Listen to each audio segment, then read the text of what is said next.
Welcome, ladies and gentlemen, to my Let's Play of Super Mario Bros. 2, the US, European, and Australian release. My name is Phil'd With Malice. This Let's Play is quite simple. All I do is I'm playing it as I'm familiar with it. It's not a perfect playthrough. It's not a speed run. It's the way the majority of people will play this as their experience level increases. I first started playing Super Mario Bros. 2 in 1989, about 2 years after I originally started playing Super Mario Bros. 1 that was released with pretty much every single Nintendo Entertainment System ever made. Quite frankly, this is my favorite Super Mario Bros. Game of all time. It is the most unique. It's the only time they dared to do anything different. It does not maintain that status quo when we think of a Mario game. And that's also why it's so reviled in many cases.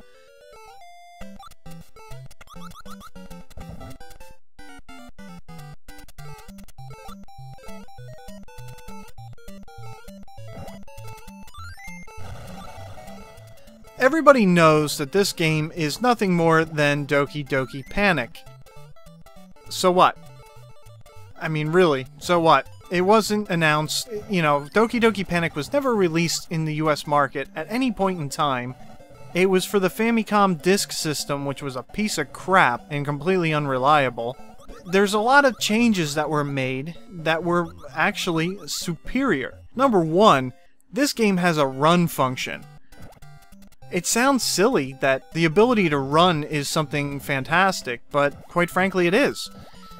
The game takes almost 3 hours without a run button. You play the pure Doki Doki Panic from start to finish, and guess what? It's gonna take you 3 hours to play it. This Let's Play takes an hour and a half, and I spend a lot of time collecting coins. You know, I could play this game in under an hour, but because I'm collecting coins to get myself additional chances to gain lives, despite the fact that I don't really need them, it's just a matter of you spend so much time not being able to jump. Like, for example, that jump right there without the run button, the character Papa, which is Toad here, can't make it. He can't make that jump across that waterfall. You'd have to take the long way through the, through the level. That's a big time waster. Spending all that time running through the vertical portion of the level, that's an additional 2 minutes. Not cool. Not cool. I can just jump across the waterfall. Only one character can do that in Doki Doki Panic, I believe. I know at least one. I know the one that was Princess Peach. I think that's Sister is the only one that can complete this. Oh, the bonus chance. Definitely not my strong suit here. I played this one quite poorly, to be honest with you. I don't really get going until later in the game. I think it's because I had been drinking earlier and I didn't drink while I was playing, so as the game goes on, I get a little more sober and play much better when it comes to the bonus chances. That's just the way it is.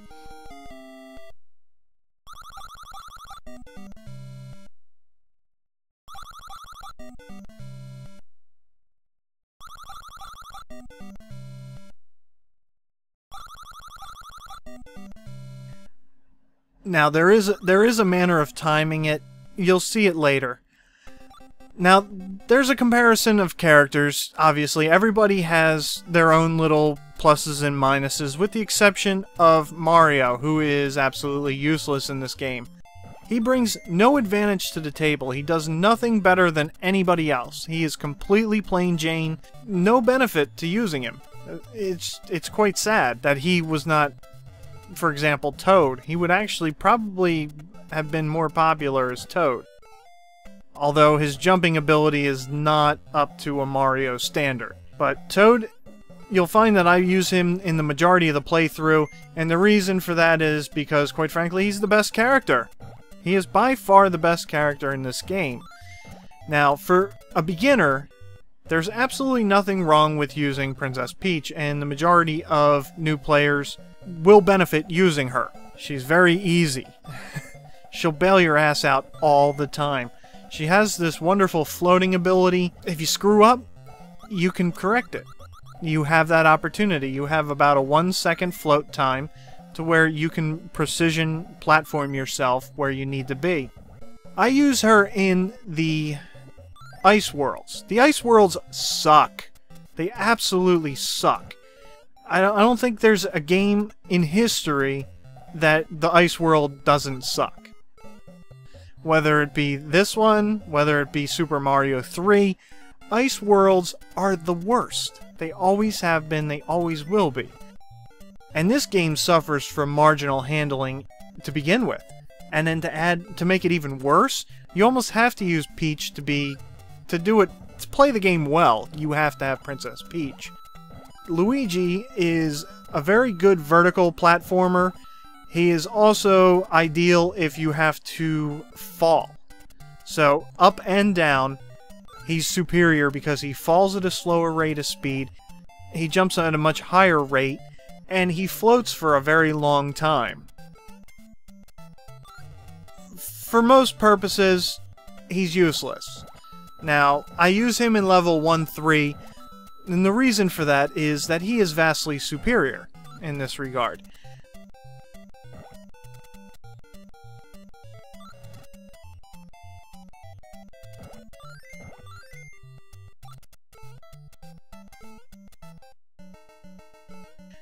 Oh, here we go.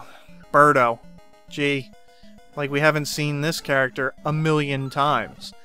Almost every single level ends with Birdo. It's a sub-boss, basically. It's the first foray into awkward sexuality. Let's put it that way. In the manual, it mentions that Birdo's a transsexual. It's a dude that thinks it's a chick. That's creepy. That's creepy, and they managed to get away with it because there was no internet, so they got away with it. That's one of the things. They were able to get away with a lot of subtleties like that, where in the internet age, they would have created quite a stir. Now, they go, okay, it was 30 years ago, fuck it. Get over it. And Birdo has been assimilated, along with many of the other enemies in this game. They've been brought into the story of Super Mario Bros. And that's kind of a neat thing. Now, this game featured fantastic graphics. For 1988 standards, this was one of the best, if not the best game of that year. You're hard-pressed to find a game in 1988 that looks better. You just won't find one.